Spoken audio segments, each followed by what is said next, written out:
Assalamualaikum semuanya. Apa kabar kalian? Semoga dalam keadaan sehat dan dilancarkan rezekinya oleh Allah. Amin ya robbal alamin. Dikisahkan pada suatu hari, raja memanggil Abu Nawas ke istana. Wajah raja tampak serius, tapi semua orang tahu kalau raja serius biasanya ada misi tak masuk akal menunggu. Abu Nawas, aku dengar ada kitab suci yang sangat langka. Isinya katanya bisa membuat orang menjadi bijak, kuat, dan tampan seperti diriku. Abu Nawas dalam hati berbicara, kalau isinya bisa membuat orang bijak, kenapa baginda baru dengar sekarang? Raja melanjutkan, kitab itu katanya berada di ujung barat dunia. Aku ingin kau mencarinya. Ujung barat dunia? Apakah dunia punya ujung, baginda? Ujar Abu Nawas. Raja membentak, jangan banyak tanya, berangkat sekarang, dan jangan pulang sebelum membawa kitab tersebut. Babak pertama berangkat dengan modal peta dan kentut. Abu Nawas hanya diberi bekal sebuah peta kuno, sepotong roti dan keledai tua bernama Mbah Trotol. Ia pun berangkat ke arah barat. Setelah berjalan 3 hari, roti habis. Mbah Trotol mogok jalan, dan peta basah terkena air hujan. Abu Nawas pun bertemu seorang penjual peta baru. Penjual berkata, ini peta ajaib, tunjukkan arah kitab suci, dijamin akurat. Abu Nawas bertanya, berapa harganya? 10 keping emas, kata penjual. Aku cuma punya 3 kentut, kata Abu Nawas. Penjual marah, tapi Abu Nawas berkata, tunggu, ini bukan kentut biasa, ini kentut suci dari arah barat. Kalau kau hirup, kau akan tercerahkan. Karena terlalu penasaran, si penjual setuju. Abu Nawas pun melepaskan kentut level tertinggi dan kabur sambil membawa petanya. Babak kedua bertemu suku aneh yang tak bisa bilang huruf R. Di desa berikutnya, Abu Nawas bertemu suku aneh. Mereka menganggap semua yang bisa bilang R adalah titisan iblis. Kepala suku berkata, apa namamu? Abu Nawas dengan cerdas menjawab, Abu Nawas. Kepala suku bertanya, mau kemana? Abu Nawas menjawab, ke Balat, mencari kitab suci. Suku itu terkesima karena Abu Nawas bisa menyelesaikan logat. Mereka memberinya makanan, keledai baru, dan bahkan sepatu ajaib. Bisa melompat sejauh 1 desa kalau dipakai sambil bersin. Abu Nawas bergumam dalam hati, luar biasa. Ini sepatu atau teleportasi pileg? Babak ketiga, kitab suci yang mengejutkan. Setelah berminggu-minggu, Abu Nawas tiba di sebuah gua di ujung barat. Dijaga seekor burung beo tua dan bau. Burung beo bertanya, mau kitab suci? Jawab teka-teki. Ia tak tertulis, tapi semua membacanya. Ia tak bersuara, tapi semua mendengarnya. Apa itu? Abu Nawas berpikir, jika ini kitab suci, maka pasti maknanya bukan literal. Abu Nawas menjawab, hati nurani. Burung beo langsung kaget, sampai bulunya rontok. Gua terbuka. Di dalam ada sebuah cermin dan secarik tulisan. Kitab suci paling murni bukan di barat, timur, atau utara. Ia di hatimu sendiri. Bacalah dirimu, dan kau akan menemukan sebuah jawaban. Abu Nawas pun mengeluh. Ya, perjalanan jauh cuma buat disuruh baca diri sendiri. Tapi sebelum kecewa, ia melihat di bawah cermin ada sekotak emas bertuliskan, untuk orang yang cukup gila mau ke barat demi membaca hati. Abu Nawas pulang ke istana dengan kotak emas dan cermin. Mana kitab sucinya? Tanya sang raja. Ini dia. Kitabnya bukan lembaran, tapi refleksi. Lihat ke dalam cermin baginda. Bacalah dirimu, jawab Abu Nawas. Raja menatap cermin lama sekali, lalu berkata, aku tampan sekali. Abu Nawas dalam hati berkata, ya sudahlah, setidaknya emas nggak sia-sia. Dan sejak hari itu, Raja tak pernah lagi menyuruh orang ke ujung dunia hanya karena rumor. Tapi ia tetap berkaca setiap pagi, membaca kitab suci versinya sendiri. Kisah selanjutnya. Dikisahkan suatu hari Abu Nawas jatuh cinta pada seorang gadis cantik di kampungnya. Setelah memberanikan diri, ia mengutarakan niat untuk melamar gadis tersebut. Sayangnya, calon mertuanya seorang pedagang kaya raya dikenal sangat sombong dan sulit menerima orang miskin. Calon mertua Abu Nawas, Tuan Harun, memandang Abu Nawas dari atas ke bawah dengan tatapan merendahkan. Jadi, kau ingin menikahi putriku? Apa yang bisa kau tawarkan? Kau bahkan tidak punya harta. Abu Nawas tersenyum santai. Betul, Tuan. Saya memang tidak punya banyak harta, tapi saya punya sesuatu yang lebih berharga, kecerdasan. Tuan Harun mendengus. Cerdas, itu tidak cukup untuk menikahi putriku. Buktikan dulu kecerdasanmu. Kalau kau bisa, aku akan mempertimbangkan. Tuan Harun memberikan tantangan kepada Abu Nawas. Di halaman belakang ada seekor kambing hitam. Kalau kau bisa membuat kambing itu menjadi putih tanpa mengecatnya, aku akan setuju. Abu Nawas berpikir sejenak lalu tersenyum. Baik, Tuan. Berikan saya waktu 1 jam. Abu Nawas pergi ke pasar dan memberi sekarung tepung.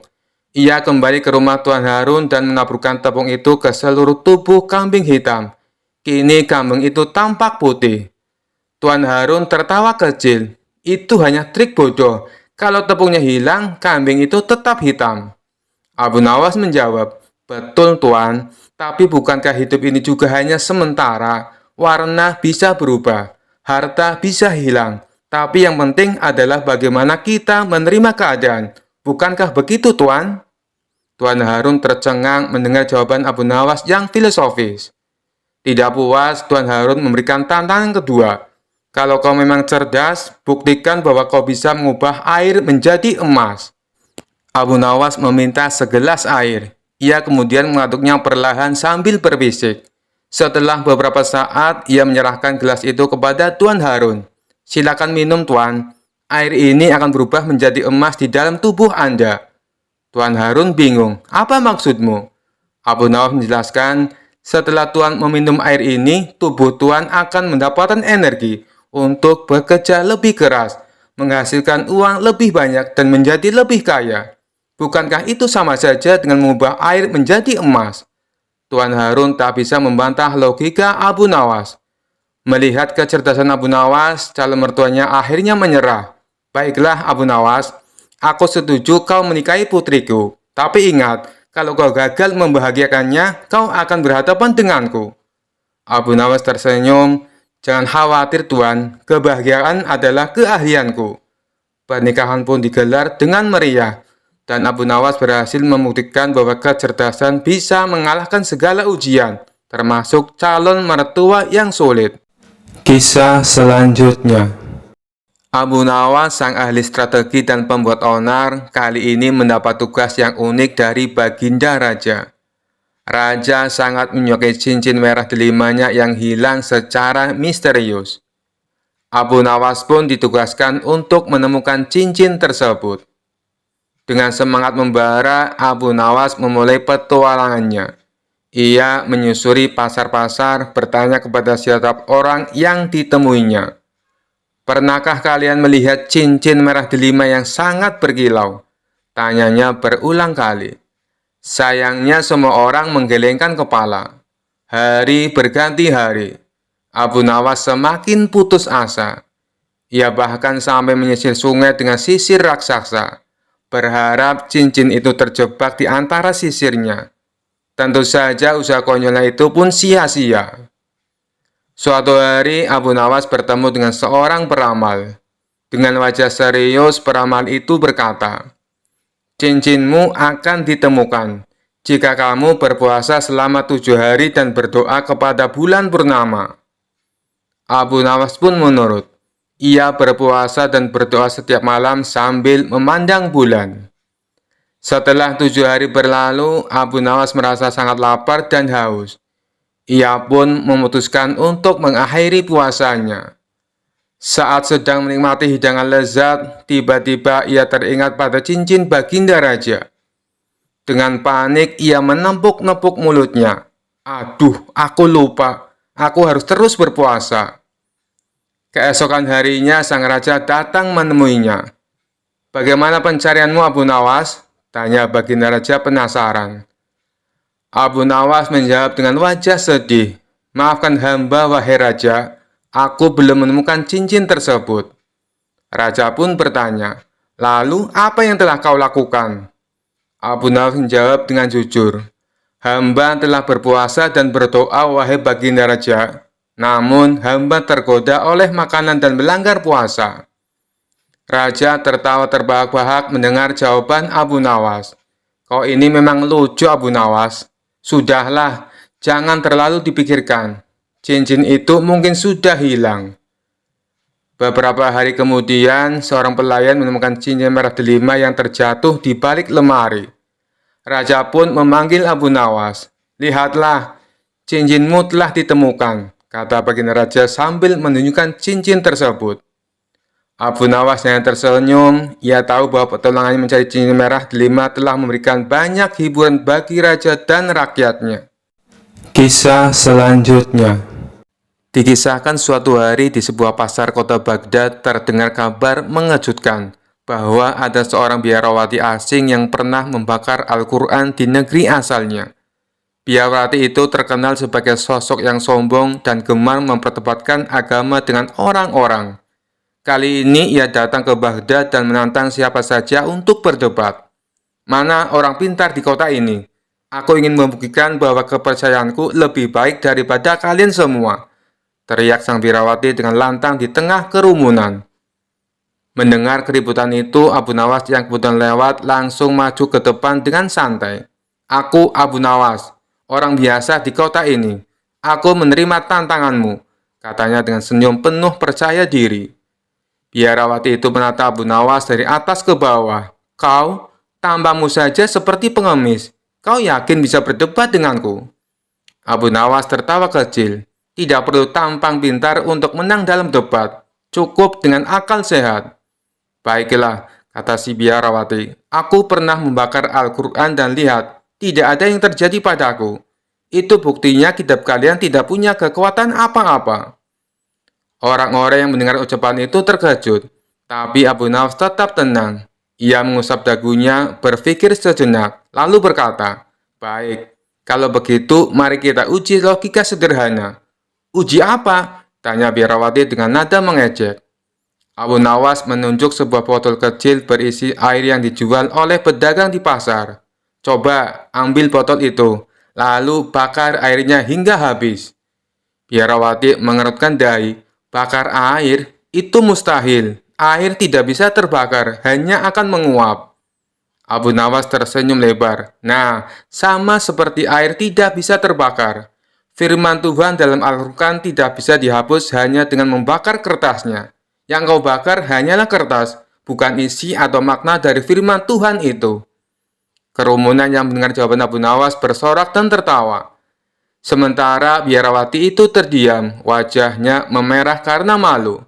"Jadi, apa yang kau bakar itu hanya lembaran kertas biasa. Firman Tuhan tetap ada di hati orang-orang yang membacanya dan mengamalkannya," lanjut Abu Nawas dengan nada lembut tapi penuh makna. Biarawati itu akhirnya mengangguk malu-malu. "Kau benar, Abu Nawas. Aku baru sadar. Meskipun aku membakar kertas, aku tidak bisa menghancurkan makna atau keyakinan yang ada di dalam hati orang-orang." Abu Nawas tersenyum ramah. "Tidak masalah, yang penting kau sudah paham. Dan mulai sekarang, coba hargai keyakinan orang lain. Siapa tahu suatu saat kau sendiri akan menemukan kebenaran sejati." Biarawati itu pun pergi dengan perasaan campur aduk. Sementara orang-orang memuji kecerdasan Abu Nawas. Kisah selanjutnya. Suatu hari, baginda raja merasa penasaran dengan kecerdikan Abu Nawas yang seringkali berhasil memecahkan berbagai masalah sulit dengan cara unik. Ia pun berpikir, "Kalau Abu Nawas pintar, maka aku harus berguru padanya agar aku bisa lebih bijaksana." Raja lalu memanggil Abu Nawas ke istana. Ketika Abu Nawas tiba, raja langsung menyampaikan keinginannya. "Abu Nawas, aku ingin kau menjadi guruku. Ajari aku cara berpikir cerdik dan licik seperti dirimu." Abu Nawas tertegun, tapi ia pun tersenyum licik. "Tentu saja, Baginda. Aku akan senang sekali mengajari Baginda. Tapi ada satu syarat. Baginda harus menuruti apapun yang aku perintahkan tanpa bertanya."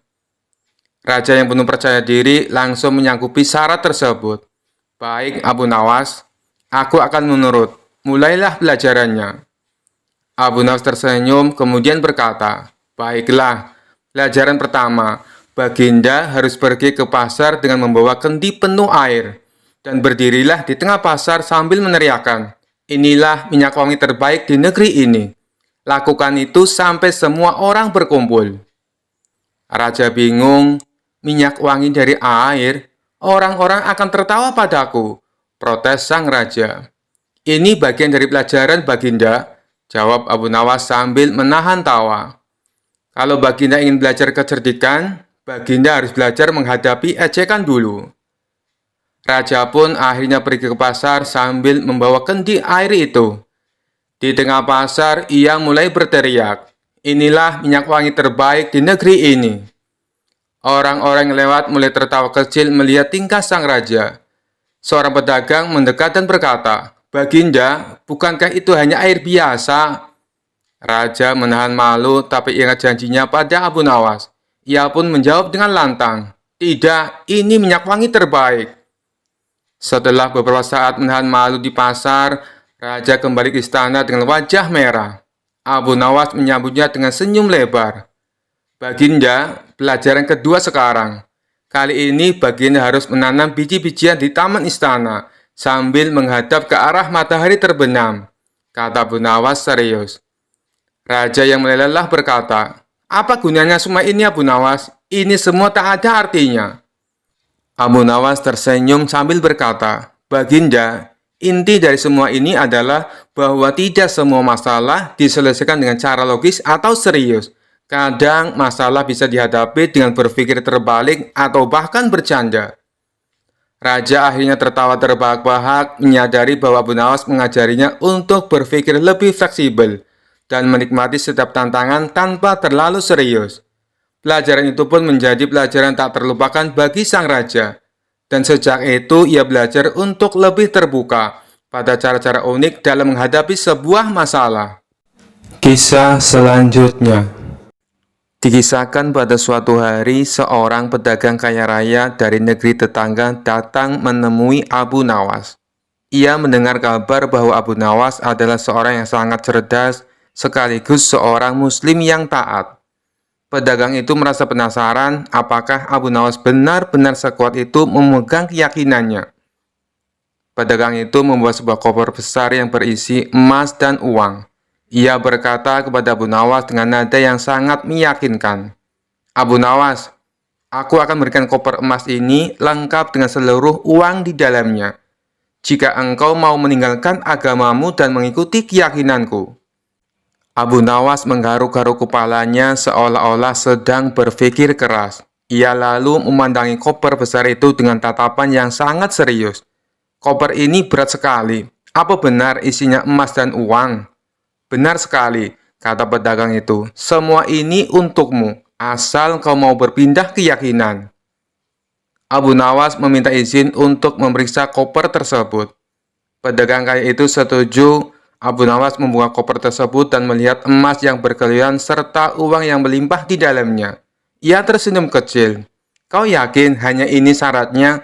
Tanya Abu Nawas. Ya, hanya itu. Mudah bukan? Jawab pedagang kaya itu dengan penuh keyakinan. Abu Nawas tampak berpikir keras. Ia mengelus jenggotnya lalu berkata, baiklah, kalau begitu aku setuju. Tapi ada satu syarat dariku. Apa itu? Tanya pedagang kaya itu dengan penuh harap. Abu Nawas menjawab dengan tenang. Aku ingin kau menjadi saksi bahwa aku pindah keyakinan dengan sepenuh hati. Tapi sebelumnya, mari kita sholat bersama, agar aku bisa berpamitan kepada Tuhanku untuk terakhir kalinya. Pedagang itu bingung, sholat? Mengapa kau perlu sholat? Bukankah kau akan meninggalkan Tuhanmu? Ya, tapi aku ingin berpamitan dengan baik. Ini soal sopan santun kawan. Apalagi Tuhan adalah pemilik segalanya, bahkan emas yang ada di koper ini. Kau tidak ingin aku terlihat tidak sopan, bukan? Pedagang itu yang tidak tahu harus berkata apa, akhirnya setuju. Abu Nawas pun memimpin sholat. Setelah sholat selesai, Abu Nawas bangkit dengan wajah ceria. Aku sudah pamit kepada Tuhanku. Tapi kau tahu apa yang terjadi?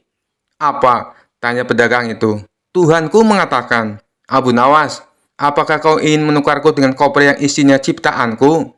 Kalau begitu, biarkan aku ambil kembali koper itu. Karena semua yang ada di dunia ini adalah milikku. Jadi, aku pikir aku lebih baik tetap bersama Tuhan yang memiliki segalanya daripada bersama koper ini. Pedagang itu tertegun lalu berkata, Kau memang cerdas, Abu Nawas. Aku menyerah. Abu Nawas tertawa kecil dan mengembalikan koper tersebut.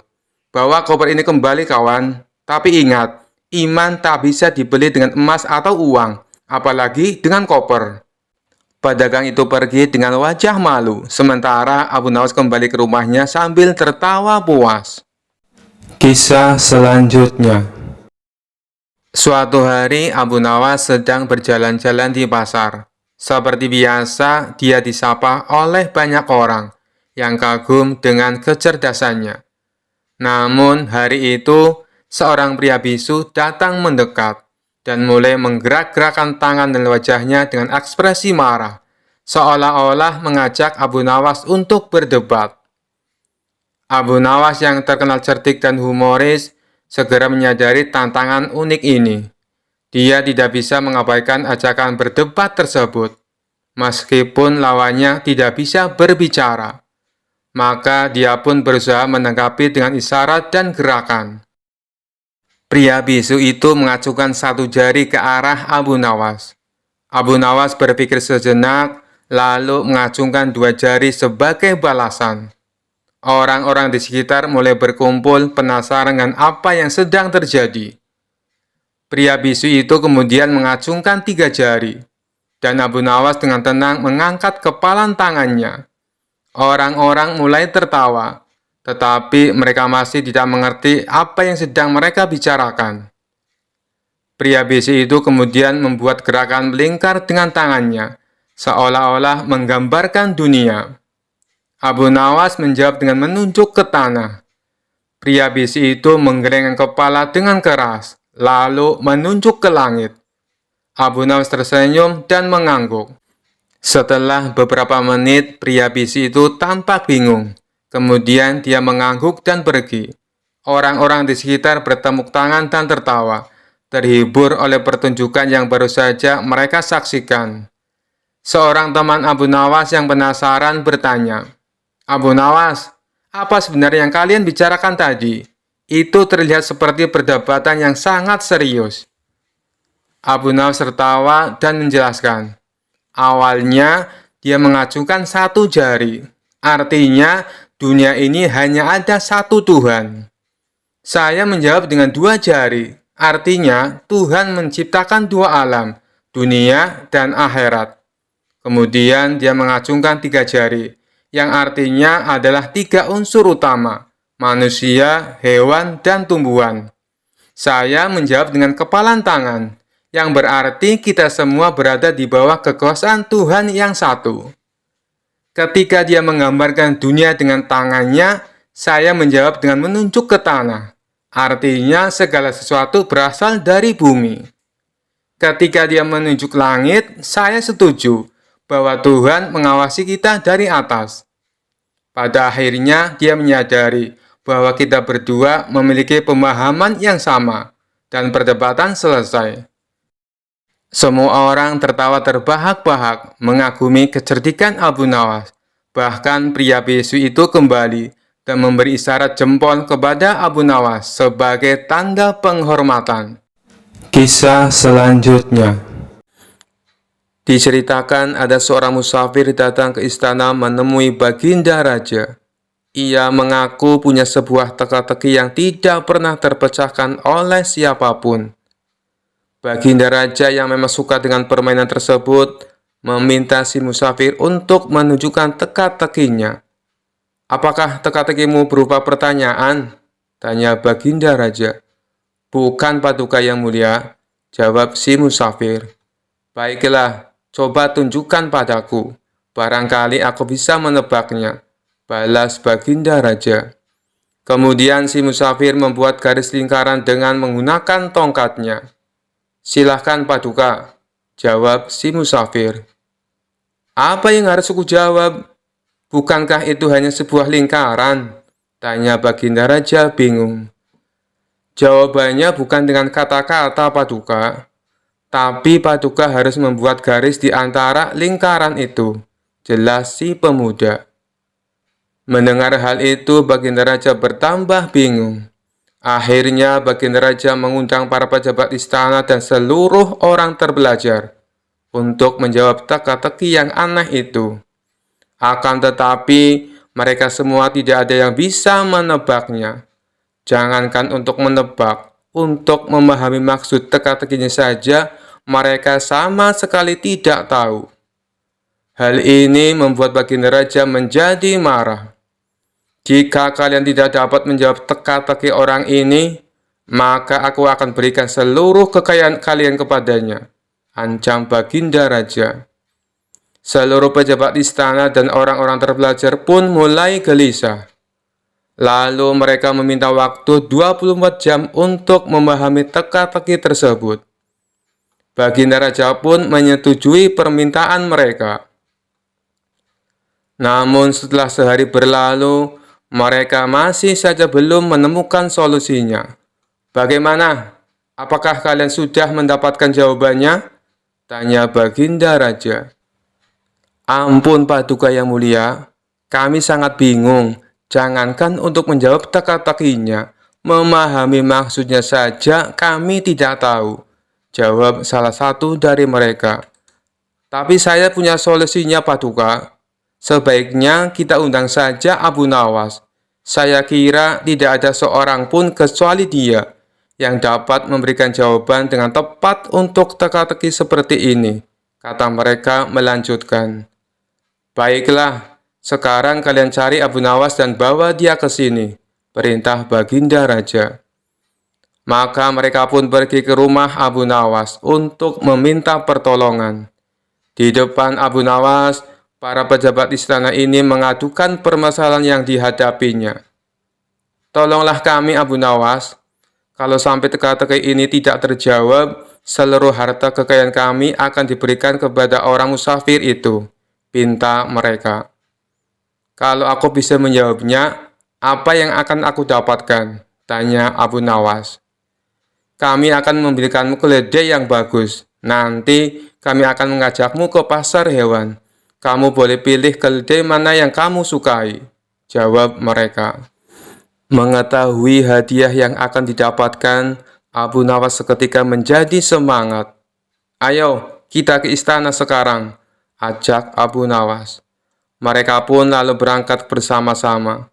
Sesampainya di sana, Abu Nawas langsung menghampiri si musafir. Tunjukkan padaku teka-tekimu. Aku siap menjawabnya, pinta Abu Nawas. Orang musafir itu segera membuat garis lingkaran dengan tongkatnya. Kemudian menatap Abu Nawas. Tanpa ragu-ragu, Abu Nawas menarik sebuah garis di tengah-tengah lingkaran dan membelahnya menjadi dua. Lalu si musafir membuat garis lingkaran lainnya. Kali ini, Abu Nawas menjawabnya dengan membuat garis dan membelahnya menjadi 4 bagian sama rata. Kemudian Abu Nawas berkata kepada si musafir sambil menunjukkan satu bagian. Satu bagian ini adalah tanah, dan 3 bagian lainnya adalah air. Mendengar perkataan tersebut, musafir itu tahu bahwa Abu Nawas memahami maksudnya. Ia pun memuji kecerdasan Abu Nawas di hadapan Baginda Raja dan para menteri di istana. Akan tetapi, tidak berhenti sampai di situ. Si musafir meletakkan punggung tangannya di atas lantai, dengan jari-jarinya menunjuk ke arah langit. Abu Nawas pun melakukan sebaliknya. Ia meletakkan jari-jarinya ke tanah dan punggung tangannya di atas. Untuk kedua kalinya si musafir memuji Abu Nawas. Lalu ia berkata kepada Baginda Raja, Paduka Raja harusnya bangga memiliki orang pandai seperti dia. Baginda Raja menjawab, aku sungguh bingung dan tidak tahu maksudnya dengan teka-teki yang kau berikan dan jawaban yang Abu Nawas berikan. Kemudian si musafir menjelaskan, begini Paduka yang mulia, aku menggambar sebuah lingkaran, Maksudku adalah menunjukkan bahwa bumi adalah bulat. Abu Nawas lalu menjawabnya dengan membelah garis lingkaran itu menjadi dua bagian. Dia hendak menunjukkan padaku bahwa dia juga percaya bahwa bumi itu memang bulat. Makanya dia membelahnya menjadi dua bagian untuk menunjukkan arah utara dan selatan. Dan garis lingkaran yang aku buat kedua kalinya, Abu Nawas lalu membelahnya menjadi 4 bagian. Dia juga mengatakan padaku, satu bagian adalah tanah, dan 3 bagiannya adalah air. Apa yang dikatakan Abu Nawas adalah benar. Dan sewaktu saya meletakkan punggung tangan di atas lantai, dengan jari-jarinya menunjukkan arah langit, maksudku adalah untuk menunjukkan pertanyaan tentang tanaman yang tumbuh dan bagaimana tanaman itu bisa tumbuh. Lalu dijawab oleh Abu Nawas. Dia meletakkan jari-jarinya menghadap ke bawah lantai dengan punggung tangannya di atas. Maksudnya adalah dia ingin menunjukkan bahwa jawabannya adalah hujan dan sinar matahari. Setelah mendengar penjelasan tersebut, Baginda Raja tak habis pikir. Seumur-umur aku baru tahu teka-teki itu. Ini sangat membingungkan tapi penuh makna dan sama sekali tak terpikirkan olehku. Hanya orang-orang tertentu saja yang bisa menjawabnya, ujar Baginda Raja. Oleh karena itulah, Paduka semestinya bangga. Di negeri Paduka ada orang cerdas seperti Abu Nawas, timpal si musafir. Karena salut dengan kecerdasan Abu Nawas, Baginda Raja memberinya hadiah berupa pundi-pundi uang. Sementara para pejabat istana yang terselamatkan oleh Abu Nawas mengucapkan terima kasih dan memberikannya seekor keledai. Kisah selanjutnya. Dikisahkan ada seorang bernama Ilham Alimuddin. Dia dulunya merupakan jenderal perang yang sangat terkenal, ahli siasat perang, jago negosiasi, dan juga kaya raya. Tapi karir berperangnya terhenti setelah mengalami kelumpuhan saat memimpin perang melawan Bizantium. Tidak berselang lama, anak istrinya juga ikut terbunuh. Ia pun akhirnya memilih untuk pensiun menjadi tentara. Sang jenderal ini hidup sendirian dengan kekayaannya yang berlimpah. Meskipun sudah tua dan menderita kelumpuhan, naluri menantang orang masih melekat dalam diri sang jenderal. Tapi kali ini bukan menantang adu kekuatan fisik, melainkan adu kekuatan pikiran. Tampaknya ia bukan hanya ingin dikenal sebagai jenderal perang, tetapi ia juga ingin dikenal sebagai tokoh paling cerdik dan pandai di kota Baghdad. Untuk itulah, dia tak segan-segan memberikan banyak hadiah bagi siapa saja yang bisa menjawab teka-tekinya. Sampai hari ini, sudah 100 orang yang lebih yang dia tantang. Namun tak satu pun dari mereka yang berhasil mengalahkannya. Total pertanyaan yang diajukan jenderal ada 3. Tapi yang unik dari permainan ini, apabila berhasil menjawab soal pertama dan kedua, tetapi gagal menjawab pertanyaan ketiga, maka semua hadiahnya menjadi gugur. Hal inilah yang membuat orang-orang kesal dengan sang jenderal. Aku kesal dengan sang jenderal yang lumpuh itu, kata seseorang kepada kawannya.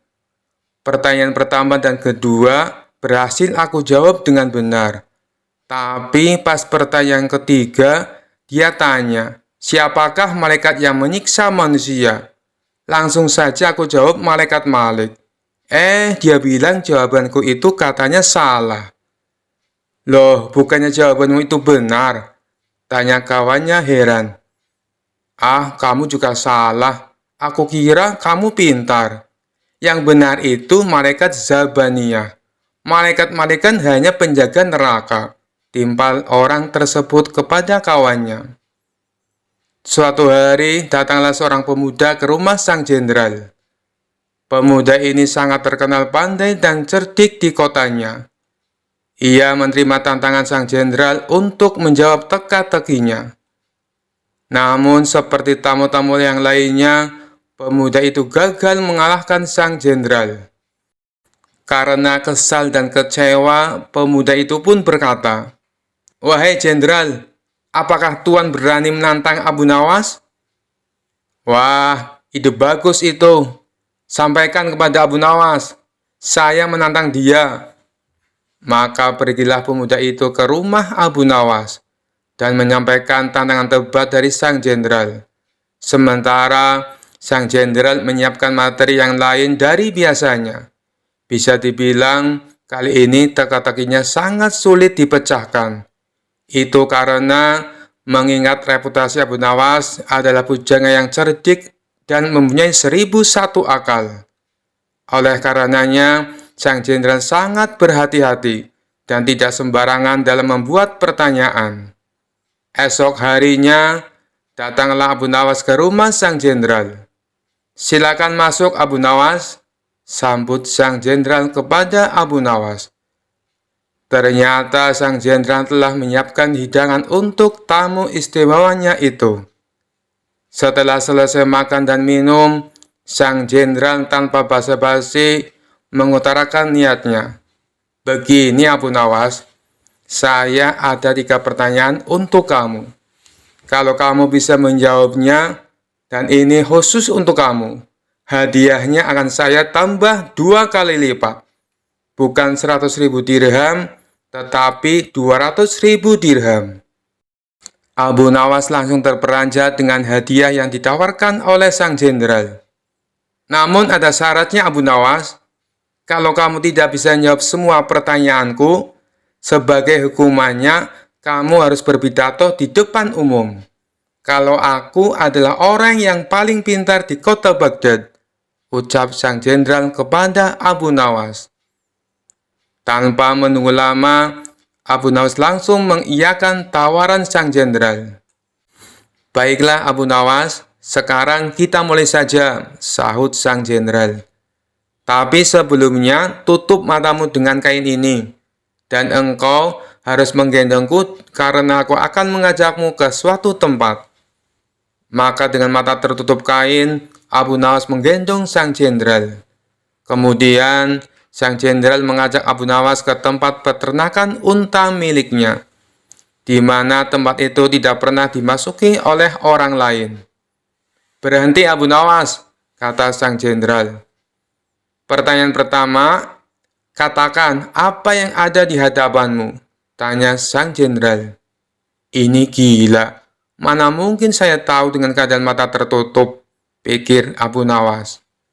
Tapi dengan cekatan, Abu Nawas langsung menjawab, "Di depan saya ada peternakan unta, Tuan Jenderal." Sang jenderal pun kaget. Bagaimana mungkin Abu Nawas bisa tahu? Padahal peternakan untanya tidak pernah dimasuki oleh orang lain. Mereka pun lalu melanjutkan perjalanan.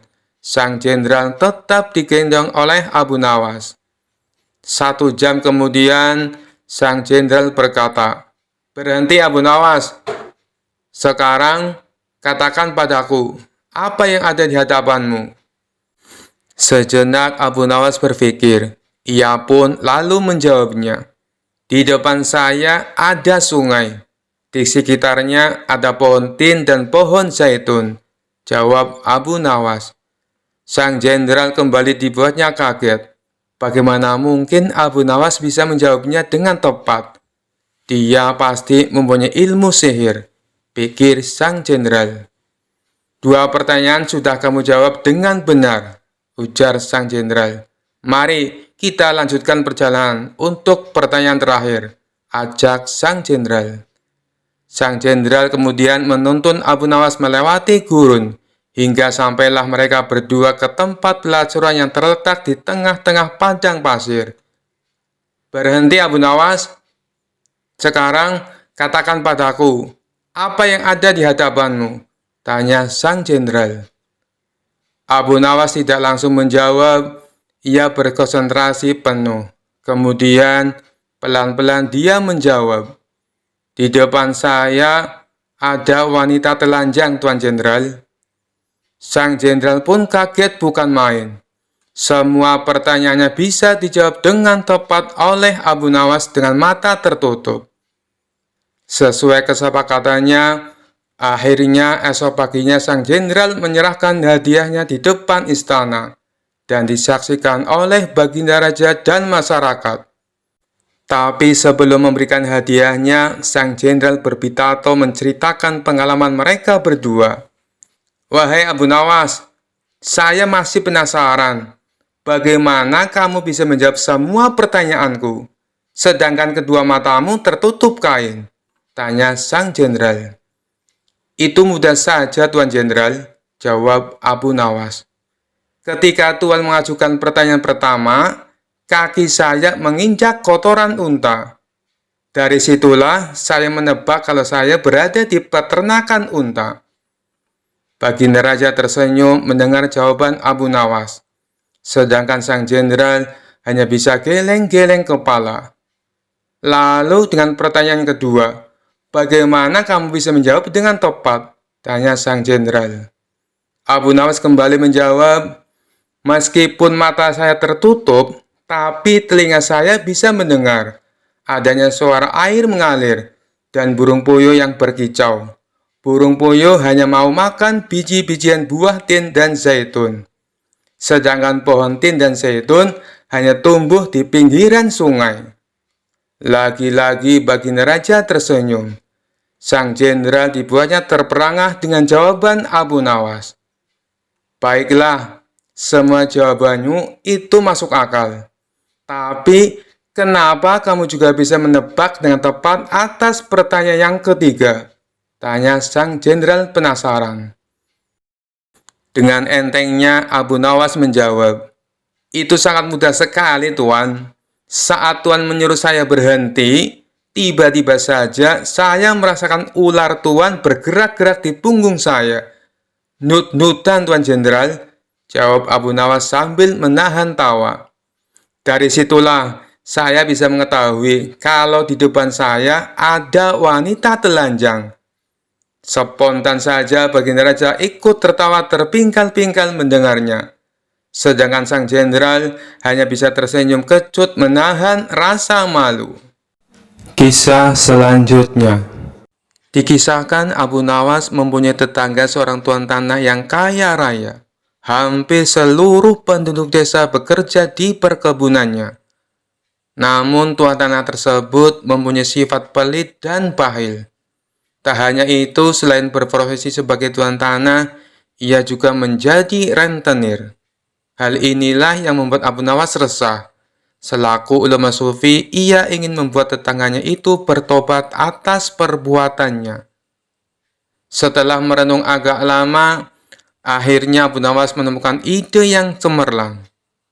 Pada esok harinya, Abu Nawas menemui kawan-kawannya yang lagi tongkrongan di warung. "Tadi malam aku mimpi dapat wangsit yang tidak bisa aku tolak," ucap Abu Nawas membuka percakapan. Salah satu kawan Abu Nawas bertanya, "Apa isi wangsit dalam mimpimu?" Abu Nawas menjawab, "Aku mendapatkan wangsit apapun yang dititipkan padaku, maka akan beranak." "Maksudnya bagaimana, wahai Abu Nawas?" tanya mereka bingung. "Kalau kalian menitipkan padaku satu ayam, maka dalam beberapa hari ayamnya akan beranak, dan ayam kalian akan menjadi bertambah. Begitu pula bila kalian menitipkan uang atau aku meminjam uang, maka beberapa hari kemudian uang kalian akan beranak, dan tentunya uang kalian akan bertambah," jelas Abu Nawas. Sebagian kawannya ada yang percaya, ada juga yang tidak percaya. Jangan-jangan ini cuma akal bulus Abu Nawas untuk meminjam uang. "Nanti sore aku akan meminjami 1 ekor kambing kepadamu," ucap salah satu dari mereka. Yang lain menimpali, "Aku akan meminjami uang 2 dinar. Silakan, silakan," dengan senang hati balas Abu Nawas. Setelah 5 hari berlalu, ternyata benar, kambing dan uang yang dipinjamkan kepada Abu Nawas menjadi beranak. Yang meminjami 1 ekor kambing dikembalikan Abu Nawas menjadi 3 ekor kambing.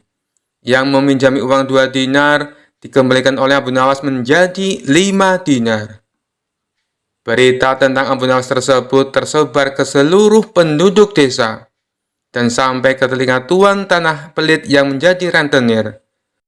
Dengan ditemani beberapa pengawalnya, tuan tanah itu mendatangi rumah Abu Nawas. "Wahai saudaraku Abu Nawas, adakah keperluan yang kau inginkan? Katakan saja, nanti aku bisa meminjamimu," ucap tuan tanah merayu. "Maaf tuan, saat ini saya tak lagi membutuhkan apa-apa," balas Abu Nawas. "Baiklah, nanti kalau kamu perlu apa-apa, datang saja padaku. Jangan sungkan-sungkan," timpal si tuan tanah dengan senyum yang ramah.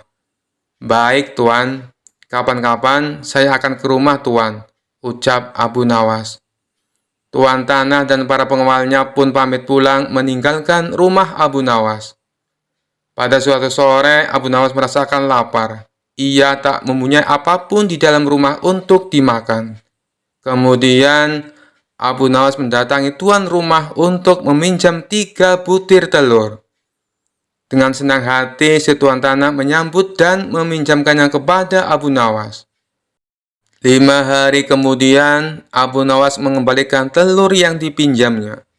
Si tuan tanah menerimanya dengan senang hati. Di saat ia membuka bungkusan yang dibawa oleh Abu Nawas, jumlah telurnya bertambah menjadi 5. "Kok telurnya ada 5? Tanya tuan tanah pura-pura tidak tahu sembari tersenyum. "Tidakkah tuan mendengar kabar? Apapun yang saya pinjam pasti beranak," ujar Abu Nawas. Si tuan tanah pun tersenyum bahagia. Ia lalu menawarkan pinjaman-pinjaman lain kepada Abu Nawas. Namun Abu Nawas menolaknya dengan alasan sedang tidak butuh. Hingga pada suatu hari, Abu Nawas kembali mendatangi tuan tanah yang kaya raya itu. "Ada perlu apa wahai saudaraku Abu Nawas?" tanya si tuan tanah. "Saya ingin meminjam uang 1000 dinar," jawab Abu Nawas. Jumlah uang yang terbilang cukup banyak. Dengan uang segitu bisa untuk menggaji seluruh karyawan tuan tanah selama sebulan. Tuan tanah kaya raya itu segera membuka berangkas uangnya dan meminjamkan uang sejumlah 1000 dinar kepada Abu Nawas. "Ini uangnya wahai saudaraku, silakan dibawa pulang," ucap tuan tanah sambil memberikan uangnya kepada Abu Nawas. Abu Nawas pun pulang dengan membawa uang 1000 dinar.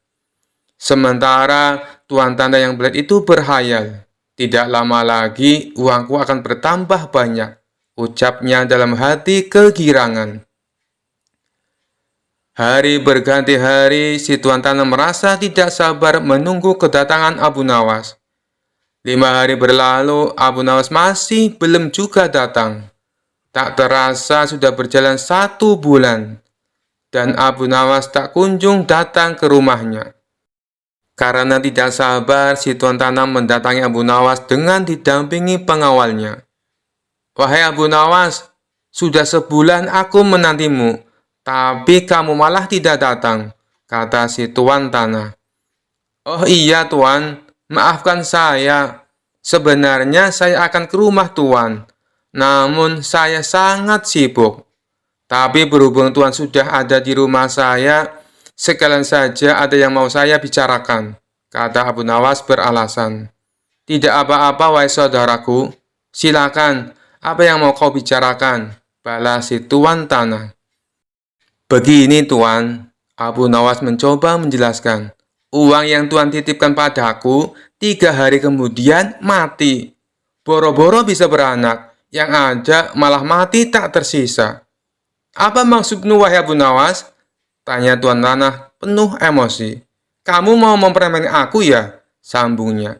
"Tidak tuanku, tapi memang begitulah kenyataannya," balas Abu Nawas. Tak terima dengan hal itu, si tuan tanah lalu melaporkan Abu Nawas ke pengadilan. Ia menuntut Abu Nawas agar dihukum pancung karena telah menipu dirinya dengan jumlah uang yang sangat besar. Saat keduanya dihadapkan kepada hakim, si tuan tanah berkata, "Wahai hakim yang mulia, Abu Nawas telah menipuku. Katanya uang yang aku titipkan kepadanya bisa beranak. Tapi kenyataannya ia menipuku dan tidak sepeser pun mengembalikan uangnya padaku. Saya minta supaya Abu Nawas dihukum pancung." Setelah mendengar kesaksian dari tuan tanah, sang hakim bertanya kepada Abu Nawas, "Benarkah seperti itu, wahai Abu Nawas?" Abu Nawas pun menjawab, "Wahai hakim yang mulia, saya sama sekali tidak menipu dia." "Lalu, kenapa kamu tidak mengembalikan uangnya?" tanya hakim. Abu Nawas kembali menjawab, "Dari awal sudah saya katakan padanya, Tuan Hakim, apapun yang dititipkan padaku bisa beranak. Dan kebetulan uang yang ia titipkan padaku bukannya beranak, tapi malah mati. Dan aku tak mungkin mengembalikannya karena sudah mati. Bukankah sesuatu yang beranak pasti bisa mati?" kata Abu Nawas menjelaskan. Sang hakim manggut-manggut dan membenarkan ucapan Abu Nawas. Memang segala sesuatu yang beranak cepat atau lambat pasti akan mati. Dengan ini, Abu Nawas dibebaskan dari segala tuduhan dan tidak diwajibkan untuk mengganti rugi. Mendengar keputusan itu, si tuan hakim tanah langsung jatuh pingsan. Ia telah tertipu oleh wataknya sendiri sebagai orang yang gigih dan berprofesi sebagai rentenir. Suatu saat Abu Nawas menjahili Baginda Raja. Namun kali ini usianya bisa dikatakan kelewat batas, sebab Baginda Raja hampir saja kehilangan nyawanya. Akibatnya, Baginda Raja menjadi sangat murka dengan ulah Abu Nawas. Sebenarnya perbuatan Abu Nawas semata-mata hanya ingin membalas atas perlakuan Baginda Raja kepada dirinya. Pasalnya, bukan sekali dua kali saja, Abu Nawas juga beberapa kali hampir celaka karena perbuatan usil dari Baginda Raja. Saat ini Baginda Raja diselimuti amarah yang sangat memuncak. "Cari Abu Nawas, tangkap dan bawa ke sini," perintahnya. Beberapa pengawal kerajaan langsung berangkat menuju rumah Abu Nawas. Sesampainya di sana, mereka menangkap Abu Nawas dengan kasar. "Apa-apaan ini? Apa salahku?" tanya Abu Nawas ketakutan. "Kami diperintah Baginda Raja untuk menangkapmu. Kalau kamu menolak, kami tetap akan membawamu dengan cara paksa," jawab para pengawal. Abu Nawas pun hanya bisa pasrah. Ia kemudian digiring ke istana dan dihadapkan kepada Baginda Raja. "Ampun Paduka yang mulia, kenapa hamba diperlakukan kasar begini?" tanya Abu Nawas. "Kamu jangan pura-pura tidak tahu. Kamu telah membuat aku murka. Perbuatan usilmu kemarin hampir saja membuatku mati. Kamu keterlaluan dan sangat kurang ajar," jawab Baginda Raja penuh emosi. "Maafkan hamba Paduka yang mulia, hamba khilaf," ucap Abu Nawas. "Saat ini sudah tidak ada maaf bagimu. Kamu harus dihukum mati," bentak Baginda Raja. "Lalu dengan cara apa hamba dihukum mati, Paduka? Dipancung atau digantung?" tanya Abu Nawas. Bukan dengan cara seperti itu, karena hukuman seperti itu hanya jadi bahan lelucon bagimu," balas Baginda Raja bertambah emosi. Abu Nawas menangkap keseriusan pada diri Baginda Raja. "Sepertinya Paduka tidak main-main. Ia terlihat sangat marah padaku," pikir Abu Nawas. Bahkan para menteri dan para jurid pun menundukkan kepala. Tidak ada yang berani menatap Baginda Raja. Para menteri dan segenap prajurit terkejut mendengar perintah tersebut, karena walau bagaimanapun Abu Nawas adalah sosok yang baik, sering berjasa mengungkap kasus-kasus di dalam istana yang sulit terpecahkan. Mereka sampai hati melihat Abu Nawas tewas mengenaskan diterkam singa buas. Tapi karena ini adalah titah Baginda Raja, tidak ada seorang pun yang berani menentangnya. Lalu seorang penasihat istana berkata, "Ampun Paduka yang mulia, apakah tidak berlebihan hukuman yang diberikan?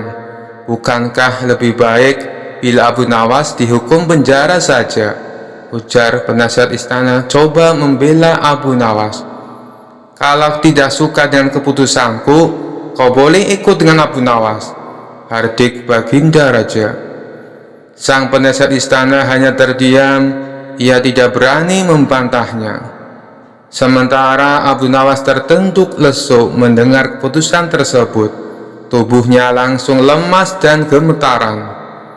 Namun ketika hendak dimasukkan ke kandang singa, Abu Nawas berkata, "Ampun Paduka yang mulia, hamba ikhlas menerima hukuman ini dan hamba sudah pasrah. Tapi berilah waktu hamba 3 bulan.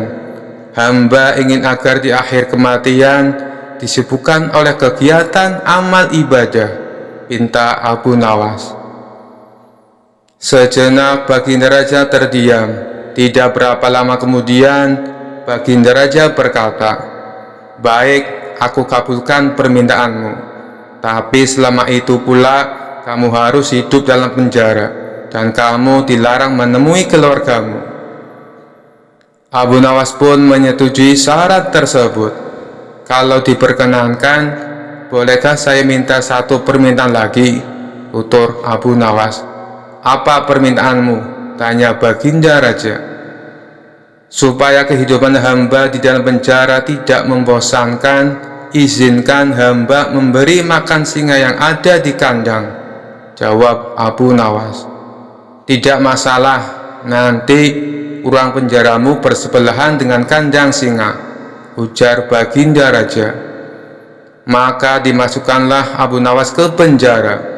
Pada bulan pertama, Abu Nawas melalui waktu dengan beribadah, sedangkan tiap pagi dan sore diisi dengan memberi makan singa. Pada bulan kedua dan ketiga, Abu Nawas makin tekun beribadah. Ia juga lebih rajin memberi makan singa. Abu Nawas memperlakukan singa itu layaknya seorang sahabat. 3 bulan pun berlalu dan tibalah saatnya bagi Abu Nawas untuk menjalani hukuman. Atas perintah Baginda Raja, beberapa pengawal istana memasukkan Abu Nawas ke kandang singa. Sementara para menteri yang ikut menyaksikan merasa iba dengan nasib Abu Nawas. "Hai pengawal, masukkan Abu Nawas ke kandang singa," teriak Baginda Raja memecah keheningan. Tapi tiba-tiba terjadi peristiwa yang tidak terduga. Saat Abu Nawas berada di dalam kandang singa, singa tersebut tidak menerkamnya, tapi justru menjilati kaki dan tangan Abu Nawas. Abu Nawas pun membalasnya dengan mengelus-elus tubuh dan kepala singa. Singa yang terkena buas ini mendadak tunduk dan nurut kepada Abu Nawas. Sontak saja pemandangan itu membuat mereka yang hadir menjadi terkejut dan heran. "Abu Nawas ternyata punya kesaktian," ujar salah satu menteri.